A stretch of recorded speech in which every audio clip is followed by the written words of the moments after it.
ចេះខសាច់មាន់ឲ្យមាន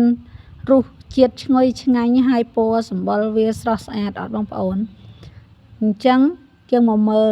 គាត់ខសាច់មាន់នេះទាំងអស់គ្នាបងប្អូនណាអញ្ចឹងគាត់មានភ្លៅមាន់3បងប្អូនអញ្ចឹងភ្លៅមាន់ទាំង3ហ្នឹងគឺគាត់វះឆ្អឹងចេញហើយយកមកលាងជាមួយនឹងអំបិលបងប្អូនលាងទឹកឲ្យស្អាតហើយយើងយកក្រដាសជូតមាន់ហ្នឹងយកមកផ្ដិតលើសាច់មាន់របស់យើងឲ្យស្ងួតទឹកទៅបន្តមកទៀតគឺយើងដំសាច់មាន់យើងហ្នឹងរៀងទក់ទៅហើយយើងយកវាទៅចៀនបងប្អូនឬក៏យើងយកវាទៅបំពងឲ្យរៀង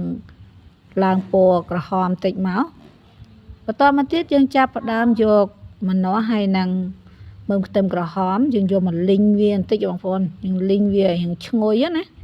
ចាប់ផ្ដើមលីងឲ្យវាទន់វាឈ្ងុយតិចទៅ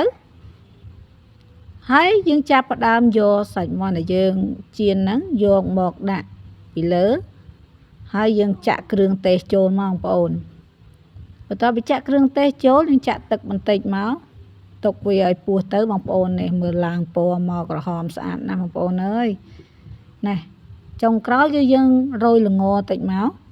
អញ្ចឹងសាច់ដែលយើងខនេះយើងកុំទុកឲ្យវាផុយខ្លាំងពេកយើងមើលតែល្មមយើងលើកវាចេញមកបងប្អូនហើយកាត់វាជាចំណិតអញ្ចឹងមក